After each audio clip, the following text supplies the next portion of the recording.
Chapter 7. Have you or someone you love ever suffered from Lindworms? We waded into combat like one happy family. Well, except for the fact that TJ grabbed my arm and whispered, "Keep an eye on her, will you? I don't want to get mauled from behind." So I brought up the rear with Alex Fierro. We moved inland, picking our way through a field of corpses, all of whom we would see later, alive, at dinner time.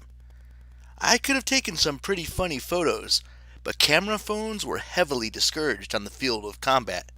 You know how it is. Somebody snaps a picture of you dead in an embarrassing pose, and it makes the popular page on Instagram. Then you get teased about it for centuries. Halfborn and Mallory chopped us a path through a pack of berserkers. TJ shot Charlie Flanagan in the head. Charlie thinks it's hilarious to get shot in the head. Don't ask me why. We dodged a volley of fiery tar balls from the balcony catapults. We had a brief sword battle with Big Lou from floor 401. Great guy, but he always wants to die by decapitation. That's hard, since Lou is almost 7 feet tall. He seeks out Halfborn Gunnarsson on the battlefield, since Halfborn is one of the few Einhar tall enough to oblige. Somehow, we made it to the edge of the woods without getting stomped by a lindworm. TJ, Mallory, and Halfborn fanned out in front and led us into the shadows of the trees. I moved warily through the underbrush, my shield up, my standard issue combat sword heavy in my left hand. The sword wasn't nearly as well balanced or as lethal as Jack, but it was a lot less talkative. Next to me, Alex strolled along, appraising and apparently unconcerned that she was empty-handed and the most brightly colored target in our group. After a while, the silence got to me. "I've seen you before," I told her. "Were you at the youth shelter on Winter Street?" She sniffled. "I hated that place. Yes, I lived on the streets for 2 years." She arched her eyebrow, which made her amber left eye look paler and colder. "You think that makes us friends?"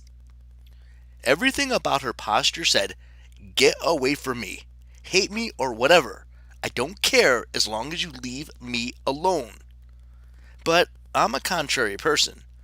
On the streets, plenty of homeless folks had acted belligerent towards me and pushed me away. They didn't trust anybody. Why should they? That just made me more determined to get to know them. The loners usually had the best stories. They were the most interesting and the savviest about staying alive. Sam Alabias must have had some reason for bringing this kid to Valhalla. I was not going to let Fierro off the hook just because she had startling eyes, an impressive sweater vest, and a tendency to hit people. "What did you mean earlier?" I asked. "When you said—" "Call me she? I'm gender fluid and transgender, idiot. Look it up if you need to, but it's not my job to educate—" "That's not what I meant." "Oh, please. I saw your mouth hanging open." "Yeah, well, maybe for a second. I was surprised, but—" I wasn't sure how to continue without sounding like even more of an idiot. The gender thing wasn't what surprised me. A huge percentage of the homeless teens I'd met had been assigned one gender at birth, but identified as another. Or they felt like the whole boy-girl binary didn't apply to them. They ended up on the streets because, shocker, their families didn't accept them.